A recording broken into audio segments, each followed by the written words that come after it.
Hello, Beloved Souls. I am here at the Kingdom Death booth I am here actually the mind, the creative genius behind the insane, dark world of Kingdom Death. This is none other than Adam Poots, the visionary, the creator of this bizarre and awesome world. Man, it has been a long journey, but looking behind you, it looks like it's finally all realized. I saw the Kickstarter update. The boxes are heading from the factory. So how do you finally feel after it's all done? I feel sort of awesome.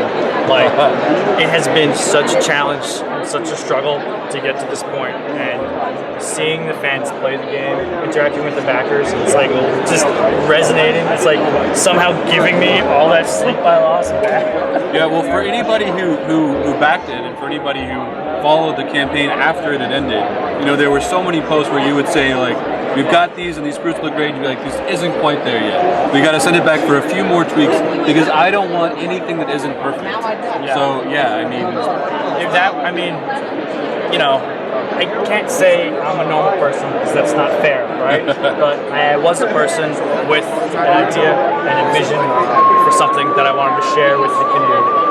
And when that Kickstarter launched and it did so well, you know, I felt absolutely responsible for every single person that backed this and got on board with my dream. And I wanted to ensure that the people, the money that we had, that we're giving to the factories to actually do the physical production of this was well spent, you know? So yeah, if they wanted to delay it because we switched to hard plastic, then everything had to be the best it could possibly be. And I was not okay with accepting any less than that. Yeah, and you can see the quality in all these miniatures.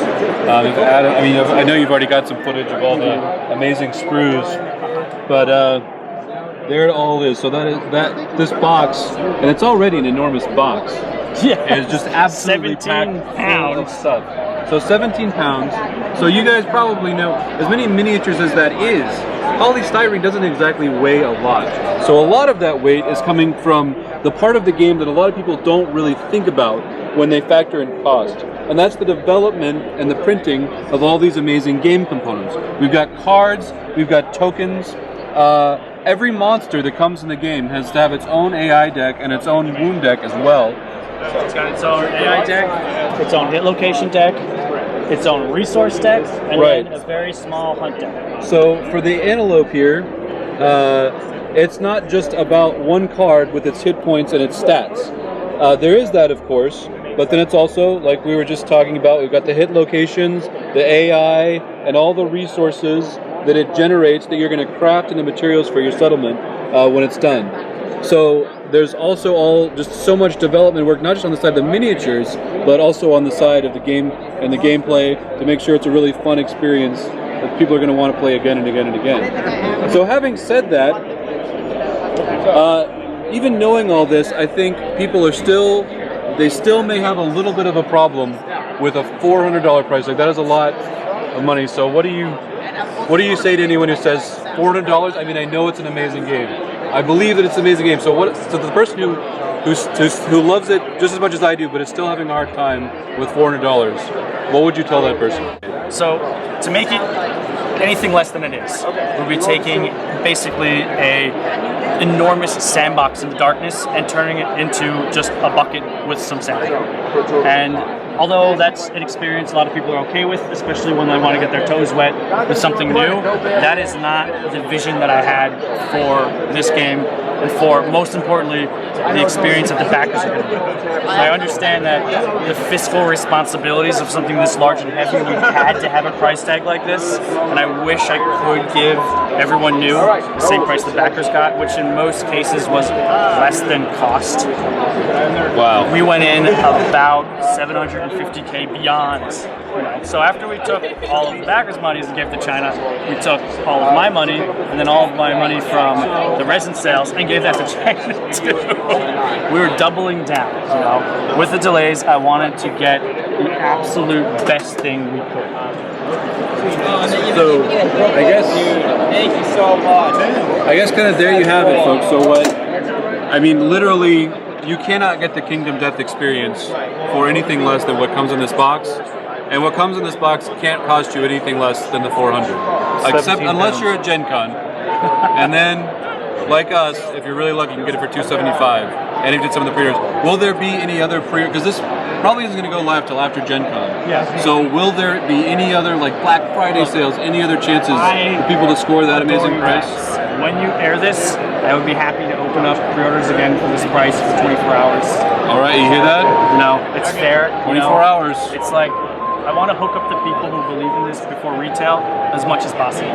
Because they're taking a chance. You know, they don't have it in their hands. They don't have a friend who owns a copy yet. So I understand that. But, you know, the retail is the financial.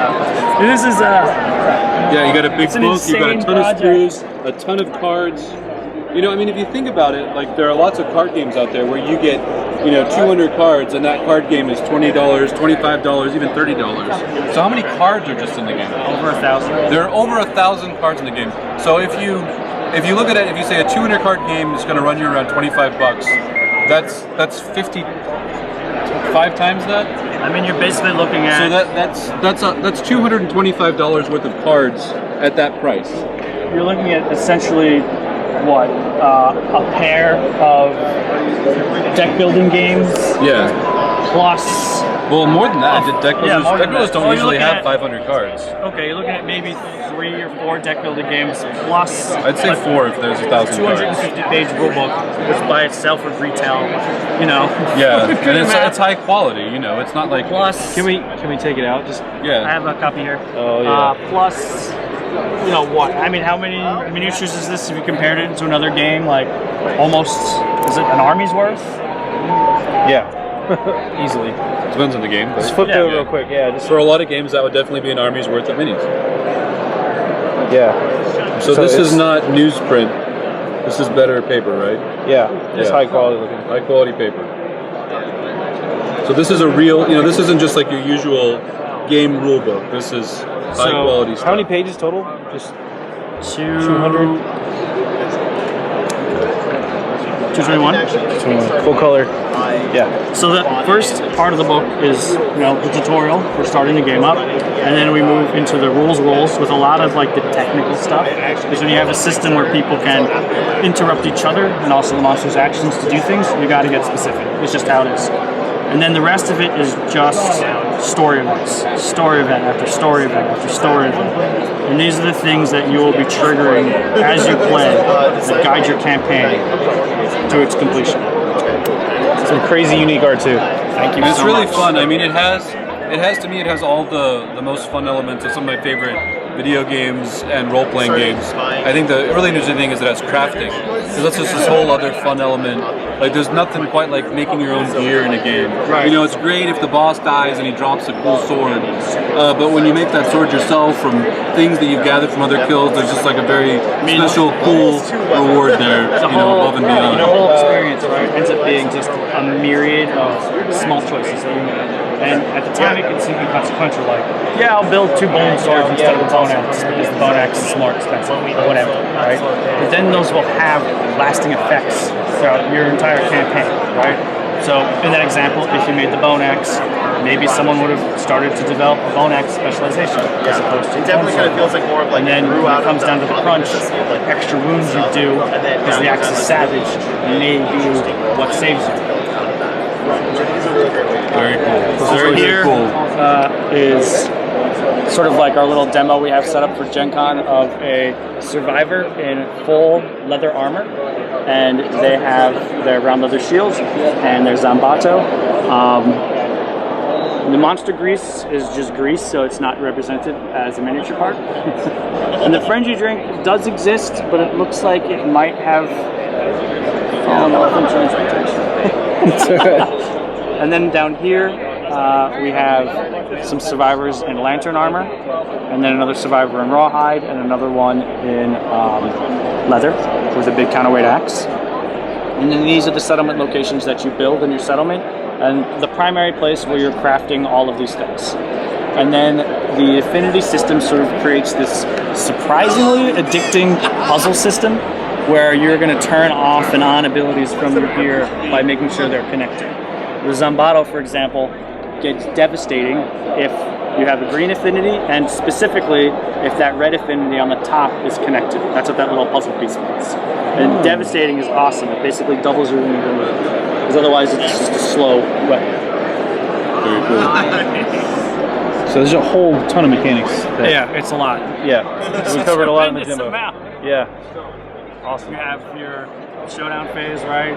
Your gear system, a settlement phase, a storybook system, a system of Right, because innovations. there's this whole encounter thing, right, that you have to go through. Yeah, this is also the hunt phase, Yeah. where, you know... So you know there's a monster out there. You know you want to kill it and steal its body parts, but you still have to get to that point as well. the body parts.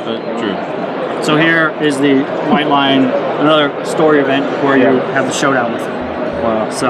And the artwork's great. I mean, it's really saying something in this industry when you say this is art like I've never seen in another miniatures book before. Absolutely. It's got its own style. It's still really cool to look at. But you know, like I've seen, you know, obviously you guys found Yasmin Patri, who's an amazing artist, and her stuff is very unique and very original. This was Lockman. Yeah, and this is, that's what I was about to say. This isn't even hers. This is a whole other. When I can convince him So to this is draw Lockman, huh? anything but girls. Yeah. It's very good. Wow. It's very hard. Yeah, Lockman's the guy who does all the crazy pinups. So here's the hunt event track.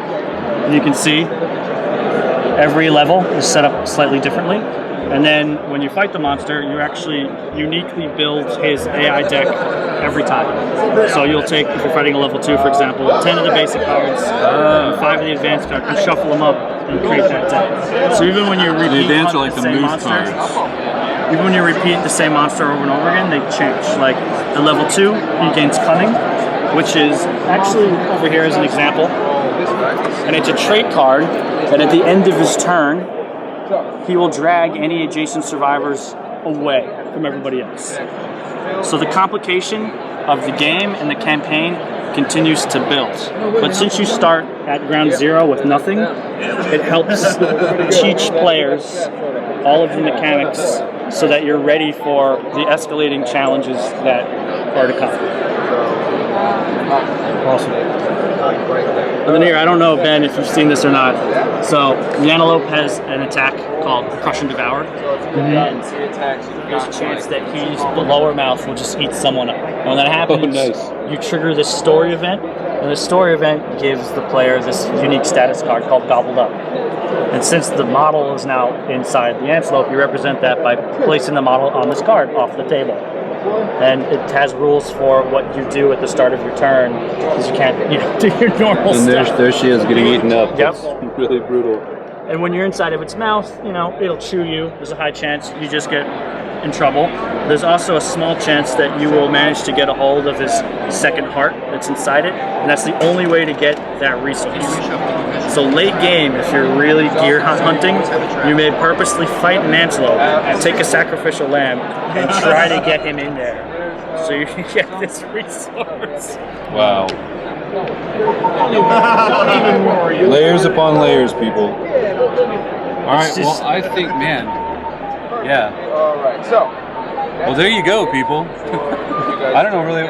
Well, I mean, I think we could probably keep going at this for like 3 or 4 more hours, but maybe just go grab yourself a copy. Yeah. And then when it gets there, crack open that rulebook, read it, check out all the cards and all the cool minis. Thanks so much for watching, and of course, Adam. Yeah, thank you. It's been a pleasure. Yeah, it's been a pleasure experiencing your insane vision. I've loved every step of the way. All right, and we're out.